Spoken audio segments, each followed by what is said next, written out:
നിങ്ങൾ ഈ ചാനൽ ആദ്യമായാണ് കാണുന്നതെങ്കിൽ സബ്സ്ക്രൈബ് ബട്ടൺ ക്ലിക്ക് ചെയ്യുക. വിക്ടറി അക്കാദമിയുടെ ഓൺലൈൻ ക്ലാസുകൾ കൃത്യമായി ലഭിക്കുന്നതിന് താഴെ കാണുന്ന ബെൽ ഐക്കൺ ക്ലിക്ക് ചെയ്യുക.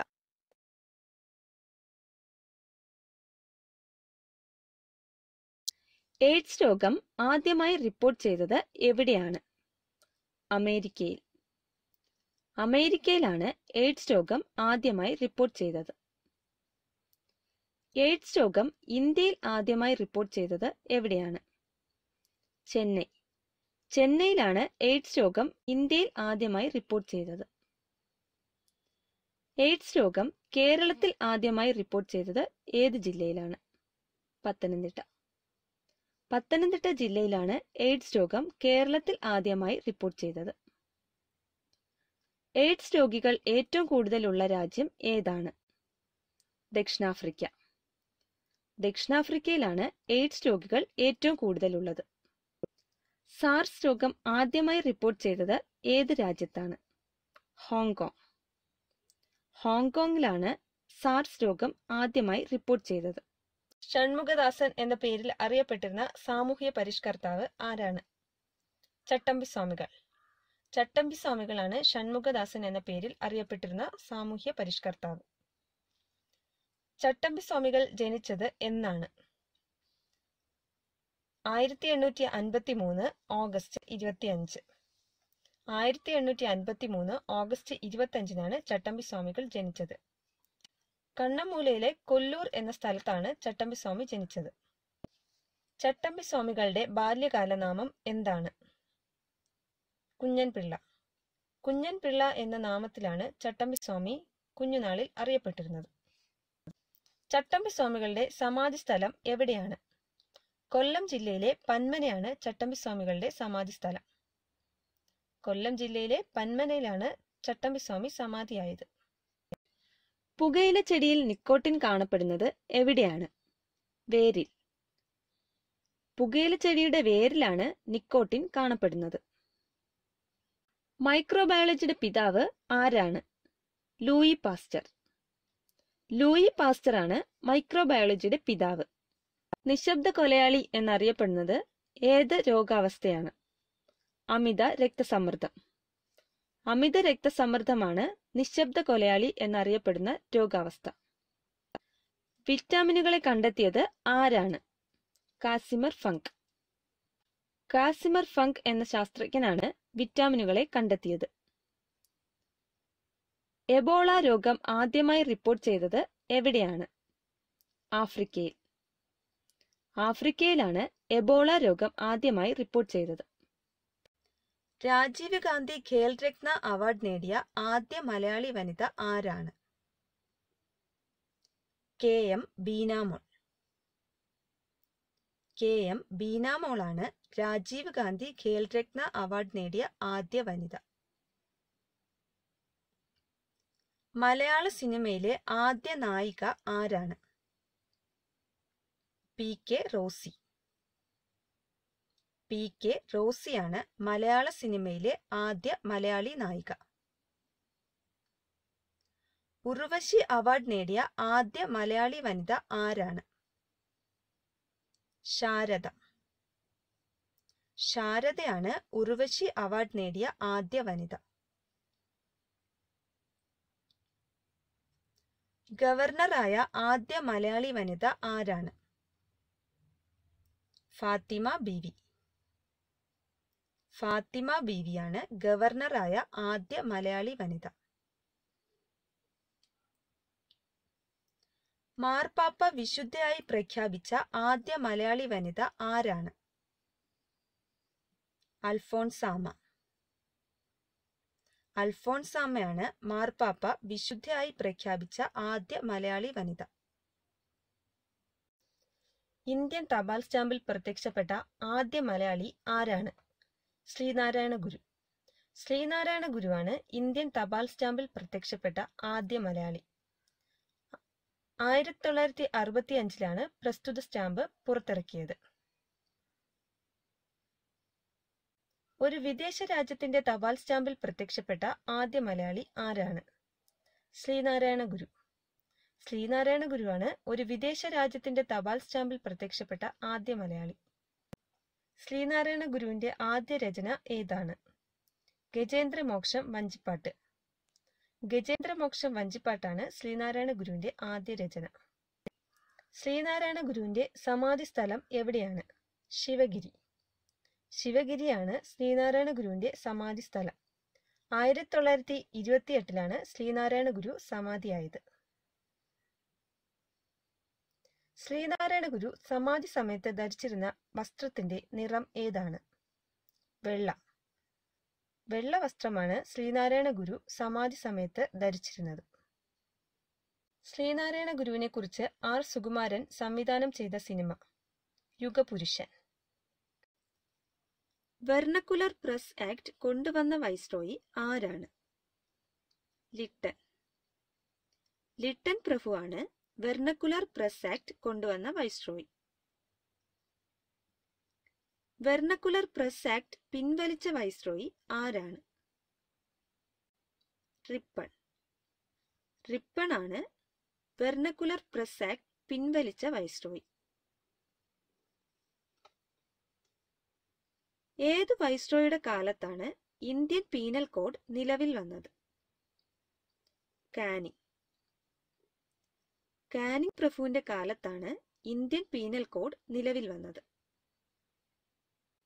ഏത് വൈസ്രോയുടെ കാലത്താണ് ക്രിമിനൽ പ്രൊസീജിയർ കോഡ് നിലവിൽ വന്നത്? കാനിങ്. കാനിങ് പ്രഭുവിന്റെ കാലത്താണ് ക്രിമിനൽ പ്രൊസീജിയർ കോഡ് നിലവിൽ വന്നത്. 1877 ഡൽഹി ദർബാർ നടക്കുമ്പോൾ വൈസ്രോയി ആരായിരുന്നു? ലിട്ടൻ. ലിട്ടൻ പ്രഭു ആയിരുന്നു 1877 ഡൽഹി ദർബാർ നടക്കുമ്പോൾ വൈസ്രോയി. കമ്പ്യൂട്ടറിന്റെ പിതാവ് എന്നറിയപ്പെടുന്നത് ആരാണ്? Charles Babbage. ചാൾസ് ബാബേജ് ആണ് കമ്പ്യൂട്ടറിന്റെ പിതാവ് എന്നറിയപ്പെടുന്നത്. കമ്പ്യൂട്ടർ സയൻസിന്റെ പിതാവ് ആരാണ്? Allen Turing. അലൻ ട്യൂറിംഗ് ആണ് കമ്പ്യൂട്ടർ സയൻസിന്റെ പിതാവ്. കമ്പ്യൂട്ടറിന്റെ ബ്രെയിൻ എന്നറിയപ്പെടുന്നത് ഏത് ഭാഗമാണ്? CPU. CPU ആണ് കമ്പ്യൂട്ടറിന്റെ ബ്രെയിൻ എന്നറിയപ്പെടുന്നത്. CPUവിന്റെ പ്രധാനപ്പെട്ട 3 ഭാഗങ്ങൾ ഏതെല്ലാമാണ്? Arithmetic and logic unit, control unit and memory unit. Arithmetic and logic unit, control unit and memory unit. കമ്പ്യൂട്ടറിന്റെ ഏറ്റവും ചെറിയ മെമ്മറി യൂണിറ്റ് ഏതാണ്? ബിറ്റ്. ബിറ്റ് ആണ് കമ്പ്യൂട്ടറിന്റെ ഏറ്റവും ചെറിയ മെമ്മറി യൂണിറ്റ്. ലോക ഹരിത വിപ്ലവം ആരംഭിച്ചത് ഏത് രാജ്യത്താണ്? മെക്സിക്കോ. മെക്സിക്കോയിലാണ് ലോക ഹരിത വിപ്ലവം ആരംഭിച്ചത്. ഹരിത വിപ്ലവത്തിന്റെ പിതാവ് എന്നറിയപ്പെടുന്നത് ആരാണ്? Norman Borlaug. നോർമൻ ബോർലോഗ് ആണ് ഹരിത വിപ്ലവത്തിന്റെ പിതാവ് എന്നറിയപ്പെടുന്നത്. ഏഷ്യയിൽ ഹരിത വിപ്ലവം ആരംഭിച്ചത് എവിടെയാണ്? ഫിലിപ്പീൻസ്. ഇന്ത്യൻ ഹരിത വിപ്ലവത്തിന്റെ പിതാവ് ആരാണ്? MS സ്വാമിനാഥൻ. MS സ്വാമിനാഥനാണ് ഇന്ത്യൻ ഹരിത വിപ്ലവത്തിന്റെ പിതാവ്. ഹരിത വിപ്ലവത്തിൽ ഏറ്റവും കൂടുതൽ ഉൽപ്പാദിപ്പിച്ച ധാന്യം ഏതാണ്? ഗോതമ്പ്. ഗോതമ്പാണ് ഹരിത വിപ്ലവത്തിൽ ഏറ്റവും കൂടുതൽ ഉൽപ്പാദിപ്പിച്ച ധാന്യം. NSSന്റെ സ്ഥാപക പ്രസിഡന്റ് ആരാണ്? കെ കേളപ്പൻ. കെ കേളപ്പനാണ് NSSന്റെ സ്ഥാപക പ്രസിഡന്റ്.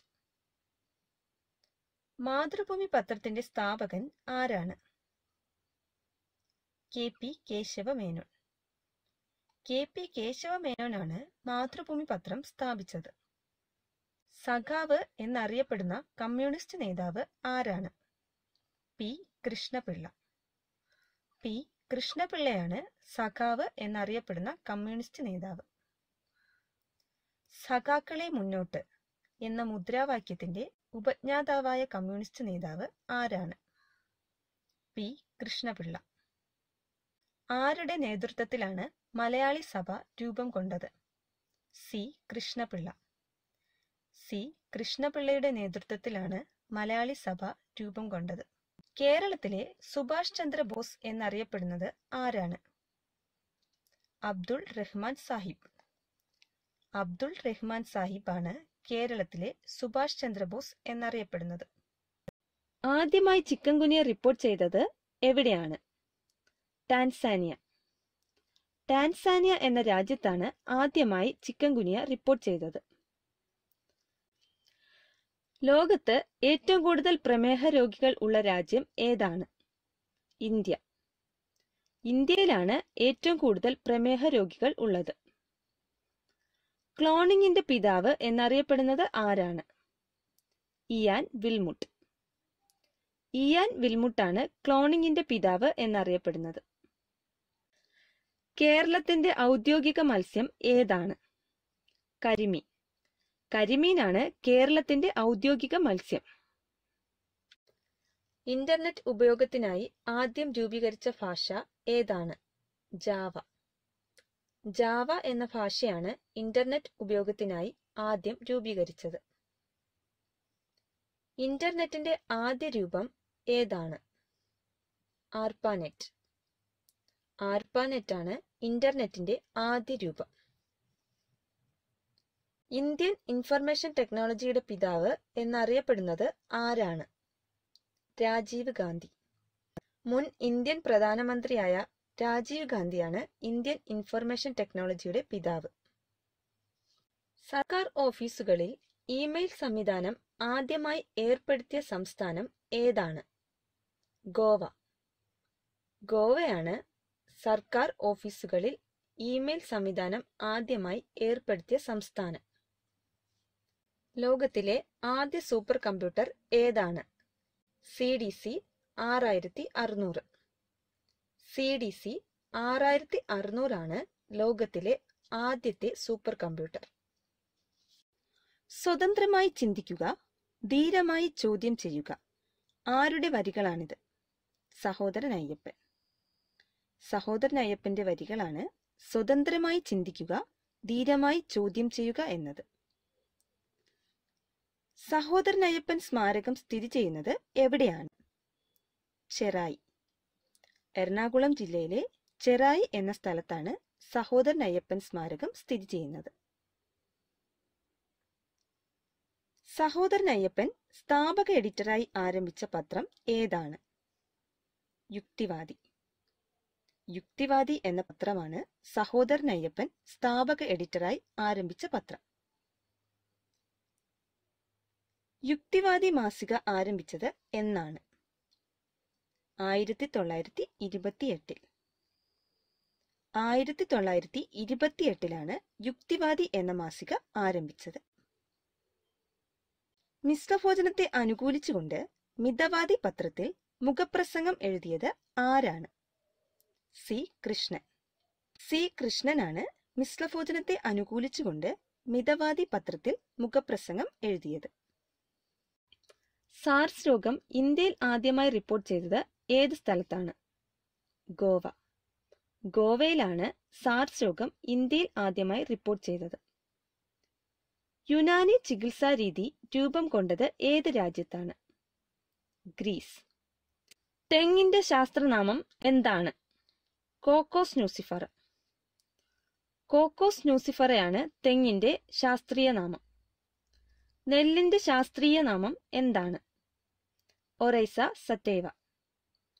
ഒറൈസ സറ്റേവയാണ് നെല്ലിന്റെ ശാസ്ത്രീയ നാമം. ചോളത്തിൽ നിന്നും വേർതിരിച്ചെടുക്കുന്ന എണ്ണ ഏതാണ്? മാർഗറിൻ. മാർഗറിൻ എന്ന എണ്ണയാണ് ചോളത്തിൽ നിന്നും വേർതിരിച്ചെടുക്കുന്നത്. ഇന്റർനെറ്റ് സുരക്ഷാ ദിനമായി ആചരിക്കുന്നത് എന്നാണ്? ഫെബ്രുവരി 6. ഫെബ്രുവരി 6 ഇന്റർനെറ്റ് സുരക്ഷാ ദിനമായി ആചരിക്കുന്നത്. അന്താരാഷ്ട്ര സൈബർ ദിനമായി ആചരിക്കുന്നത് എന്നാണ്? നവംബർ 30. നവംബർ 30 അന്താരാഷ്ട്ര സൈബർ ദിനം. ഇന്റർനെറ്റിന്റെ പിതാവ് എന്നറിയപ്പെടുന്നത് ആരാണ്? വിന്റൺ സർഫ്. വിന്റൺ സർഫാണ് ഇന്റർനെറ്റിന്റെ പിതാവ് എന്നറിയപ്പെടുന്നത്. സൂപ്പർ കമ്പ്യൂട്ടറിന്റെ പിതാവ് എന്നറിയപ്പെടുന്നത് ആരാണ്? സിമർ ക്രേ. സിമർ ക്രേ ആണ് സൂപ്പർ കമ്പ്യൂട്ടറിന്റെ പിതാവ് എന്നറിയപ്പെടുന്നത്. വിക്കിപീഡിയയുടെ സ്ഥാപകൻ ആരാണ്? Jimmy Wales. ജിമ്മി വെയിൽസ് ആണ് വിക്കിപീഡിയയുടെ സ്ഥാപകൻ. കെമിസ്ട്രിയുടെ പിതാവ് എന്നറിയപ്പെടുന്നത് ആരാണ്? Robert Boyle. റോബർട്ട് ബോയിലാണ് കെമിസ്ട്രിയുടെ പിതാവ് എന്നറിയപ്പെടുന്നത്. ആറ്റം കണ്ടുപിടിച്ചത് ആരാണ്? John Dalton. ജോൺ ഡാൾട്ടൺ ആണ് ആറ്റം കണ്ടുപിടിച്ചത്. ആറ്റം എന്ന പദം ആദ്യമായി നിർദ്ദേശിച്ചത് ആരാണ്? ഓസ്വാൾഡ്. ഓസ്വാൾഡ് ആണ് ആറ്റം എന്ന പദം ആദ്യമായി നിർദ്ദേശിച്ചത്. സമുദ്രജലത്തിൽ ഏറ്റവും കൂടുതൽ അടങ്ങിയിരിക്കുന്ന സംയുക്തം ഏതാണ്? Sodium chloride. സോഡിയം ക്ലോറൈഡ് ആണ് സമുദ്രജലത്തിൽ ഏറ്റവും കൂടുതൽ അടങ്ങിയിരിക്കുന്ന സംയുക്തം. സമുദ്രജലത്തിൽ ഏറ്റവും കൂടുതൽ അടങ്ങിയിരിക്കുന്ന രണ്ടാമത്തെ സംയുക്തം ഏതാണ്? Magnesium chloride. മഗ്നീഷ്യം ക്ലോറൈഡ് ആണ് സമുദ്രത്തിൽ ഏറ്റവും കൂടുതൽ അടങ്ങിയിരിക്കുന്ന രണ്ടാമത്തെ സംയുക്തം. ഒരേ അറ്റോമിക് നമ്പറും വ്യത്യസ്ത മാസ് നമ്പറും ഉള്ള ഒരേ മൂലകത്തിന്റെ ആറ്റങ്ങൾ അറിയപ്പെടുന്നത് ഏത് പേരിലാണ്? ഐസോടോപ്പുകൾ. ഐസോടോപ്പുകൾ എന്നാൽ ഒരേ അറ്റോമിക് നമ്പറും വ്യത്യസ്ത മാസ് നമ്പറുമുള്ള ഒരേ മൂലകത്തിന്റെ ആറ്റങ്ങളാണ്. ഏറ്റവും കൂടുതൽ ഐസോടോപ്പുകളുള്ള മൂലകം ഏതാണ്? ടിൻ. ടിൻ എന്ന മൂലകത്തിനാണ് ഏറ്റവും കൂടുതൽ ഐസോടോപ്പുകൾ ഉള്ളത്. ഏറ്റവും കുറച്ച് ഐസോടോപ്പുകളുള്ള മൂലകം ഏതാണ്? ഹൈഡ്രജൻ. ഹൈഡ്രജൻ എന്ന മൂലകത്തിനാണ് ഏറ്റവും കുറച്ച് ഐസോടോപ്പുകൾ ഉള്ളത്. അന്തരീക്ഷ വായുവിൽ ഏറ്റവും കൂടുതലുള്ള മൂലകം ഏതാണ്? നൈട്രജൻ. നൈട്രജൻ എന്ന മൂലകമാണ് അന്തരീക്ഷ വായുവിൽ ഏറ്റവും കൂടുതൽ അടങ്ങിയിരിക്കുന്നത്. സൂര്യനിൽ ഏറ്റവും കൂടുതലുള്ള മൂലകം ഏതാണ്? ഹൈഡ്രജൻ. ഹൈഡ്രജൻ എന്ന മൂലകമാണ് സൂര്യനിൽ ഏറ്റവും കൂടുതൽ കാണപ്പെടുന്നത്. ദത്തവകാശ നിരോധന നിയമം കൊണ്ടുവന്ന ഗവർണർ ജനറൽ ആരാണ്? ഡൽഹൌസി. ഡൽഹൌസിയാണ് ദത്തവകാശ നിരോധന നിയമം കൊണ്ടുവന്ന governor general. Pitt's India act പാസാക്കിയ സമയത്തെ ഗവർണർ ജനറൽ ആരായിരുന്നു? Warren Hastings. വാറൻ ഹേസ്റ്റിങ്സ് ആയിരുന്നു പിറ്റ്സ് ഇന്ത്യ ആക്ട് പാസാക്കിയ സമയത്തെ governor general. Kolkata medical college സ്ഥാപിക്കുമ്പോൾ ആരായിരുന്നു governor general? William Bentinck. William Bentinck ആയിരുന്നു കൊൽക്കത്ത മെഡിക്കൽ കോളേജ് സ്ഥാപിക്കുമ്പോൾ ഗവർണർ ജനറൽ.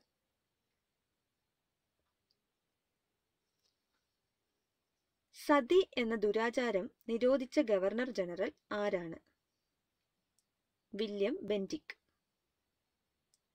വില്യം ബെന്റിക് ആണ് സതി എന്ന ദുരാചാരം നിരോധിച്ച ഗവർണർ ജനറൽ.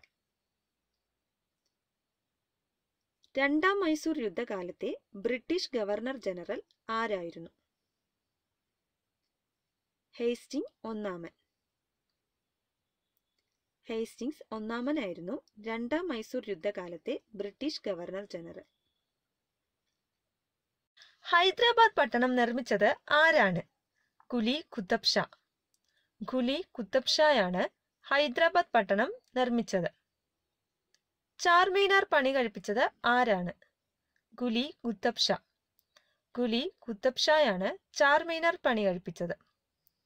പ്ലേഗ് നിർമ്മാർജ്ജനം ചെയ്യുന്നതിന്റെ ഓർമ്മയ്ക്കായി 1591 ഹൈദരാബാദിൽ ചാർമീനാർ നിർമ്മിച്ചത്. ചാർമീനാർ ഏത് നദിയുടെ തീരത്താണ്? മുസി. മുസി നദിയുടെ തീരത്താണ് ചാർമീനാർ സ്ഥിതി ചെയ്യുന്നത്. നിങ്ങൾക്ക് ഈ വീഡിയോ ഇഷ്ടമായെങ്കിൽ ലൈക്ക് ബട്ടൺ ക്ലിക്ക് ചെയ്യുക. കൂടാതെ ഈ വീഡിയോ നിങ്ങളുടെ കൂട്ടുകാരുമായി ഷെയർ ചെയ്യാനും ശ്രമിക്കുക.